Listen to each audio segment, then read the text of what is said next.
The land was dry, no rain, no crops, no hope. Drought had scorched everything. People were starving. And in the middle of it all, God sends his prophet Elijah, not to a wealthy man or a royal family, but to a widow, a poor, desperate widow in Zarephath. It doesn't make sense. Widows in those days were the most vulnerable. No husband, no resources, no future. And this wasn't just any widow. She lived in Zarephath, a city soaked in idol worship, deep in Baal's territory. If you were looking for a miracle, this would be the last place you'd go. But God doesn't work like we do.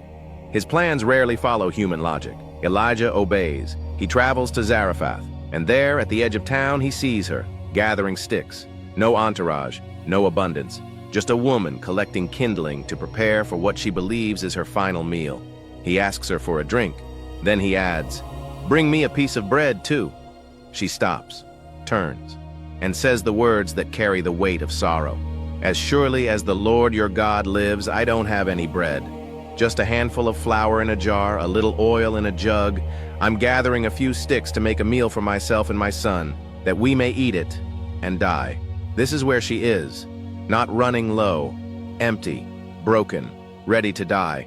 But Elijah speaks, calm, confident, bold. "Don't be afraid. Go home and do what you said. But first, make me a small loaf of bread from what you have and bring it to me.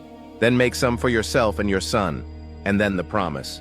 "For this is what the Lord, the God of Israel, says, the jar of flour will not be used up.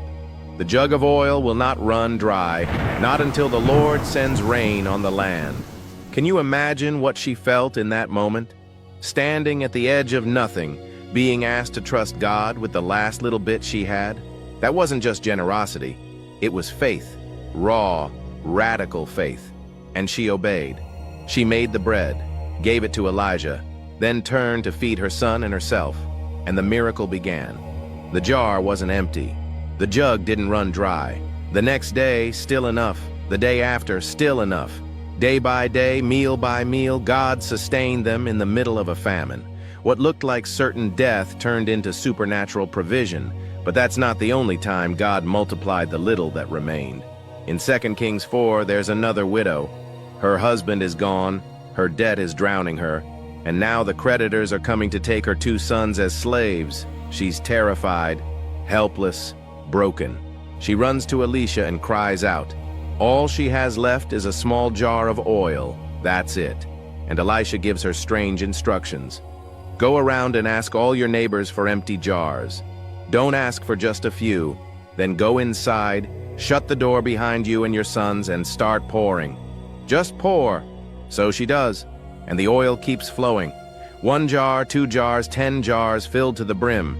She pours until every jar is full, and only then the oil stops. She sells the oil, pays her debt, and has enough left over to live on. 2 widows, 2 hopeless situations, 1 unstoppable God. In both stories, it wasn't abundance that brought the miracle. It was obedience. It was faith. It was surrendering the little they had and trusting that God could do more with it than they ever could. This is the pattern. God doesn't wait until you have plenty. He moves when you trust him with your little. He multiplies the last handful, the final drop, the empty jar, when you give it in faith. So maybe right now you're looking at your life and thinking, this isn't enough. Maybe your resources feel empty. Your hope feels gone. But God is not limited by what you see.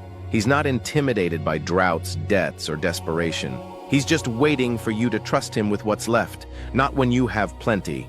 So here's the question. Will you put God first, even when it feels like you've got nothing left?